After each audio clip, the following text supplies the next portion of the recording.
இறைவா நன்றி. ஆன்மீக நறுமணம் ஆக்கம் பெறும் நம் மனம். So always use your heart, don't use your ஹெட்பாங்க. எதுக்கு? குடும்ப உறவுகளை நல்லா பராமரிக்கிறதுக்கும் பேணி காப்பதற்கும் ஒற்றுமையாக இருப்பதற்கும் ஹெல்த்தி ஹார்மோனியஸ் ஃபேமிலிக்கு ரொம்ப ரொம்ப முக்கியம். ரியாக்ஷனை தவிர்க்க வேண்டும், ரெஸ்பான்ஸை இன்க்ரீஸ் பண்ணிக்கொள்ள வேண்டும். என்ன அர்த்தம்? ஒரு சின்ன உதாரணம். ஒரு ஹஸ்பண்ட் காஃபி கேட்குறாரு ஒரு வீட்டில் ஒய்ஃபுக்கிட்ட. ஒய்ஃபு கொண்டு சுட சுட காஃபியை கொடுக்குறாங்க. அந்த ஹஸ்பண்ட் குடிக்கும்பொழுது பார்க்குறாரு, அந்த காஃபியில் ஒரு எறும்பு செத்து போய் மிதந்து கொண்டு இருக்கிறது. உடனே காஃபியை விட சூடாயிட்டார். எடுத்து சுட சுட அந்த காஃபியை அந்த டம்ளரை தூக்கி எறிகிறாரு. இதுதான் ரியாக்ஷன் பேர். ஸோ சண்டை அதிகமாகிடுது. ஸோ சந்தோஷமான வீடு துக்ககரமான வீடாக மாறிவிட்டது. இதே நிகழ்ச்சி இன்னொரு வீட்டில் நடக்குது. அந்த ஹஸ்பண்டு செத்து போய் மிதந்து கொண்டிருக்கிற எறும்பை பார்த்த உடனே ரியாக்ட் பண்ணலை, ரெஸ்பாண்ட் பண்ணுறார். நடந்தது நடந்து போச்சு. ரியாக்ட் பண்ணுறதுனால என்ன பிரயோஜனம்? என்னுடைய உடம்புக்கு தான் கெடுதல். புரிந்து கொண்டார். அண்டு உறவுகளுக்குள்ள அவங்களுடைய இதயத்தையும் நம்ம காயப்படுத்தின மாதிரி ஆகிவிடும். அது பண்ணக்கூடாதுன்னு சொல்லிட்டு கூப்பிடுறாரு. தீர்வும் வேண்டும். கூப்பிட்டு மனைவியை, பாரு உன்னுடைய தீவிர ரசிகன் போல இருக்கு இந்த எறும்பு, உன் காஃபிக்கு ஆசைப்பட்டு அது உயிரே மாய்த்து கொண்டு விட்டதே. ஆகா, இந்த மாதிரி தீவிர ரசிகர்களை இழந்து விடாதே என் மனைவியே அப்படின்னு சொல்லிட்டு சிரித்து கொண்டே சொன்னார். புரிந்து கொண்ட மனைவி, ஐம் வெரி சாரிங்க, இனிமேல் நான் ஜாக்கிரதையாக இருக்கேன்னு சொல்லிட்டு அன்னிலேருந்து அவங்க வீட்டில் சர்க்கரையை ஒழுங்காக பாதுகாத்து வந்தாங்க, எறும்பு வராமல். சின்ன நிகழ்ச்சி தான், இதில் ஒரு பெரிய உண்மை இருக்குது. ஸோ ரியாக்ட் பண்ணிக்கிட்டே இருந்தோம்னா அதுக்கு பேர் தான் ஸ்ட்ரெஸ்ஸுன்னு பேர். மற்றவங்களையும் ஸ்ட்ரெஸ்ஸுக்கு உள்ளாக்குறோம், நம்மையும் ஸ்ட்ரெஸ்ஸுக்கு உள்ளாக்கி கொள்கிறோம். ஸோ எல்லாத்தையும் நம்ம சாதிக்கிறோம் வாழ்க்கையில். பட் எப்படி தெரியுமா?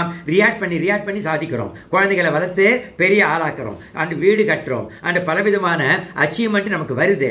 ஆனால் ரியாக்ட் பண்ணி பண்ணுறதுனால 45-50 வயசில் நமக்கு எல்லா விதமான சைக்கோசோமேட்டிக் டிசீசஸும் வந்து விடுகிறது. வாழ்க்கையை அதுக்கப்புறம் என்ஜாய் பண்ண முடியாமல் போய்விடுகிறது. அப்போ ரெஸ்பான்ஸ்ங்கிறது என்னன்னா, the ability to respond from the bottom of your heart is called response. Heart இதயத்தை திறக்கணும். 2வது வீட்டில் நடந்த அந்த கணவன் ஹிருதயம் மூலமாக பேசினார். முதல் வீட்டில் இருந்த கணவன் ஹெட்டை யூஸ் பண்ணினார். இதுதான் ப்ராப்ளம். ஸோ அப்போ ரியாக்ஷனை குறைச்சிக்கிறதுக்கு என்ன பண்ணணும்? we have to love people. and நம்ம ரொம்ப முக்கியத்துவம் கொடுக்கணும். எதுக்கு?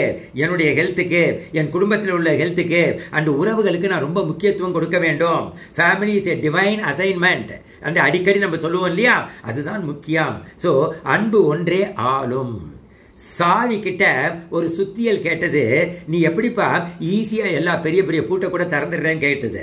அதுக்கு சுத்தியல் வந்தது, ஏன் என்ன ஆச்சு இப்படி கேட்குறேன்னு கேட்டது. சுத்தியல் சொல்லிச்சு, நான் போட்டு அடிக்கிறேன் அதனுடைய தலையில், பூட்டோட தலையில், அது திறக்க மாட்டேங்கிறது. அப்படியும் ரொம்ப கஷ்டப்பட வேண்டியிருக்கு. நீ சிம்பிளாக சாவி நீ திறந்துடுறிய பூட்டை எப்படி அப்படின்னு கேட்குது. நீ என்ன தெரியுமா பண்ணுற? அதனுடைய தலையில் ஓங்கி அடிக்கிற. நான் ஸ்மூத்தாக போய் அது இதயத்தை டச் பண்ணுறேன். அதனால் டபக்குன்னு அது திறந்துடுதுன்னு. என்ன அர்த்தம்? சின்ன உதாரணம் தான். அன்பு ஒன்றே அவசியம், அன்பு ஒன்றே ஆனந்தம், அன்பு ஒன்றே ஆண்டவன், அன்பே சிவம். அதுதான் முக்கியம். காட் இஸ் லவ்ங்கிறது லவ் இஸ் காட்னு மாறணும். அதுதான் டிரான்ஸ்ஃபர்மேஷன். எப்படி அந்த லவ் வரும்? நீனும் நானும் ஒன்று தான் நினச்சாதான் அந்த லவ் வரும். அதுதான் முக்கியம். அதே மாதிரி லவ் வந்துருச்சுன்னா பொறுமை அதிகமாக வந்துவிடும். பொறுமைனா என்ன தெரியுமா அர்த்தம்? சகிச்சுக்கிட்டு இருக்கிறது இல்லை, அட்ஜஸ்ட்மெண்ட் கிடையாது, ஆல் இன்க்ளூஷன், அகாமடேஷன் பண்ணிக்கிறது. எவ்வளவு தப்புகள் அவங்க பண்ணினாலும், எவ்வளவு குறைகள் அவங்க கிட்ட இருந்தாலும் அவங்கள உயிர் சக்தியாக பார்க்கும் பொழுது அன்பும் வந்துவிடும், பொறுமையும் வளர்ந்துவிடும். அவங்க கிட்ட இருக்கிற மனசில் இருக்கிற குறைகளை பார்க்கக்கூடாது, வீட்டில் உள்ளவங்களுடைய குறைகளை. இந்த முக்கியமாக இந்த வீடியோ எதுக்குன்னா, குடும்ப உறவுகளை எப்படி பாதுகாக்கிறதுக்கு தான். ரொம்ப அழகான விஷயம். So this is how we have to approach. சின்ன சின்ன விஷயங்களெல்லாம் பெருசுப்படுத்தாதீங்க. Very important point. நம்மளுடைய ஜேர்னி ரொம்ப ரொம்ப கொஞ்ச நாள் தான். மிஞ்சி போனால் 1600 வருஷம், மிஞ்சி போனால் 1200 மாதம். 1200 மாதங்கிறது என்ன?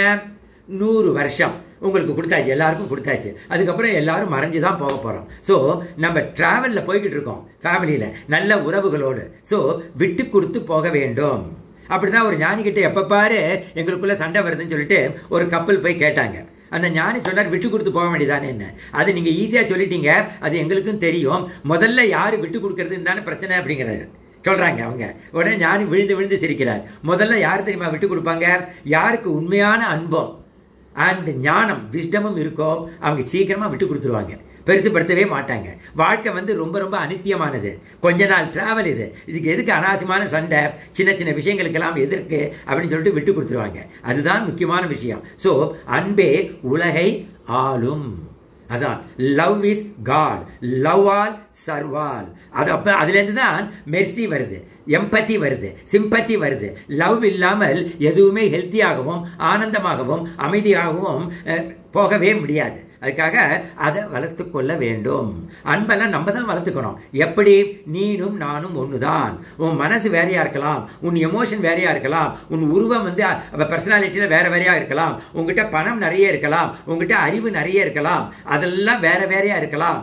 ஆனால் எல்லார்கிட்டையும் ஒரே ஒரு சக்தி மட்டும்தான் இருக்கு, த பியூர் கான்சியஸ்னஸ். அதுக்கு பேர் ஆத்மன், இல்லை அது கடவுள், இல்லைன்னா இறைவன், இல்லைன்னா பகவான், என்ன பேரை வேணாலும் நீங்கள் சொல்லிக்கங்க. ஸோ அதை தான் பார்க்கணுமே தவிர அந்த குறைவுள்ள மனசை பார்த்து சண்டை போட்டு ரியாக்ட் பண்ணக்கூடாது. ரியாக்ஷனை குறைங்க, எக்ஸ்பெக்டேஷனை குறைங்க, டிபெண்டன்சியை குறைங்க. RED இதை குறைச்சால் இந்த ரெட்டு போயிட்டு கிரீனாக லைஃப் ஆகிவிடும், பசுமையாக இருக்கும், அண்ட் ரொம்ப அமைதியாக வாழ்க்கையை நாம் வாழலாம். ஸோ பிரச்சனையை உடனே நம்ம என்ன பண்ணணும்? ரியாக்ட் பண்ணாமல், அது ரியாலிட்டி நடந்து முடிஞ்சிருச்சு, அதை ஒன்றும் பண்ண முடியாது, அதை எடுத்து பாக்கெட்டில் போட்டுக்கணும். That means accept the reality, that is that particular problem.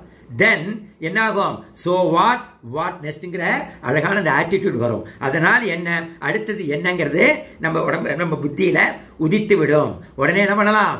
தீர்வை நோக்கி நம்மளை வருத்தி கொள்ளாமல், உடல் ஆரோக்கியத்தை கெடுத்து கொள்ளாமல் தீர்வை நோக்கி நம்ம செல்லலாம். அதை விட்டுட்டு ரியாக்ட் பண்ணினா ப்ராப்ளம் ஆகிவிடும். ஸோ நட்புகள் நல்லாக வளர, உறவுகள் நன்றாக பேணி காக்கப்பட நம்ம என்ன பண்ணணும்? ஸோ வாட் நெக்ஸ்ட்னு சொல்லிட்டு எல்லாரையும் அக்செப்ட் பண்ணிக்கிட்டு பிரச்சனைகளை ஏற்றுக்கொண்டு பார்ட் ஆஃப் த சொல்யூஷனாக இருக்கணுமே தவிர பார்ட் ஆஃப் த ப்ராப்ளமாக இருக்கக்கூடாது. இறைவா நன்றி.